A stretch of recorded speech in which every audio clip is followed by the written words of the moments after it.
श्री राम दोस्तों।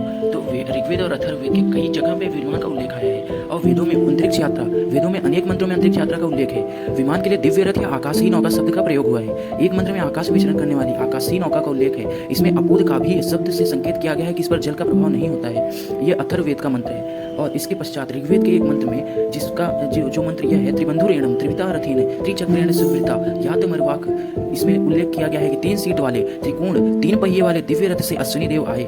इसके पश्चात ऋग्वेद के एक और मंत्र में उल्लेख किया गया है और अच्छी तरीके से, सोमा पुना रजसो विमानम सप्तचक्रम रथम विसुवृत्तम मनसा युज्यमानम परच रश्मिम। इस मंत्र में सब लोगों में जाने वाले 7 पहिए वाले बहुत विशाल चारों ओर मुंह कर सकने वाले संकेत से चलने वाले 5 इंजन वाले दिव्य रथ एयरशिप का उल्लेख है। इसके पश्चात आप देखेंगे ऋग्वेद का एक और मंत्र, उसमें कहा गया है कि रिपु देवों के दिव्य रथ का वर्णन करते हुए कहा गया है कि इसमें घोड़े नहीं है, कोई लगाम नहीं है, इसमें 3 पहिए और यह अंतरिक्ष में सर्वत्र घूमता रहता है। और बहुत अच्छी तरीके से ऋग्वेद में उल्लेख किया गया है कि उन विमानों में हर प्रकार की सुख सुविधाएं होती थी, उनमें ब्रेक लगाने पर झटका नहीं लगता था। इसके पश्चात हम अगर देखें तो महर्षि भारद्वाज द्वारा लिखा हुआ विमान शास्त्र में उल्लेखित कुछ विमानों का आकार और नाम यहाँ पर दिया गया है। यह भी पूरी तरीके से एरोडायनेमिक्स के सिद्धांत में खरी उतरी है, इसलिए हम आपको सच्चाई दिखा रहे हैं। सनातन संस्कृति में मंदिरों का आकार विमान के समान ही होता है। आप यह भी देख सकते हैं, क्योंकि हमारे देवता विमान से उतरते थे और विमान वो लाते थे धरती पे, तब उनको देखकर हमारे ऋषि मुनियों ने उसी प्रकार के मंदिरों का निर्माण कराना प्रारंभ कर दिया। इसलिए कई प्रकार के हमें मंदिरों में कई प्रकार के ऐसे डिजाइन आकार दिखते हैं जो कि विमान के समान होते हैं, कई प्रकार के इंजन के समान होते हैं। इसलिए हम इस चीज़ का अगर आप